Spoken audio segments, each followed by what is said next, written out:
The first one was very difficult in more than one way. One way it was difficult for me was I had never witnessed an execution when I oversaw the first one that I did. I wouldn't wish that on anybody. I mean, because all you got to go on, all I had to go on, was people telling me, well, this is what happens and then this happens. And you're trying to play a movie in your head of what this looks like, and it's just not an ideal situation. I mean, if you were doing something that didn't amount to much or wasn't very important, that's a different story, but you know, you don't want to goof this up. And so I had, in the first one, I had a lot of anxiety and worried about me a lot. And as it went on, I didn't worry about me. I mean, it was everything else and everybody else there to worry about.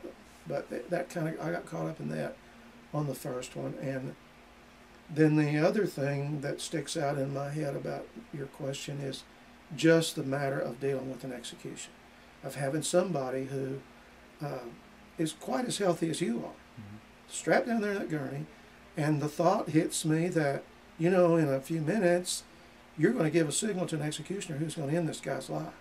I mean, I was going to do that, and the guy was perfectly healthy. I mean, that's just almost unrealistic. It's definitely very unusual and different than what we know in our day-to-day lives.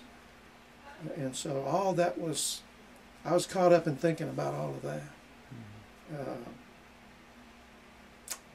The first one for me was difficult like that, and then unfortunately the first one did not go smoothly. Probably one of the worst ones I dealt with the whole time I was there, as far as mechanically, medically, that we had the medical person had trouble finding a vein, and that, I know you hear that a lot out there, but that doesn't happen that often. But that one was, it wasn't the worst one I dealt with in that manner, but it was pretty bad. And then where we normally would go with a live, you put one on each arm, one's live, the other one's back up.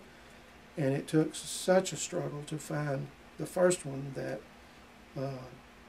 myself and the medical person made a decision to go with just that one.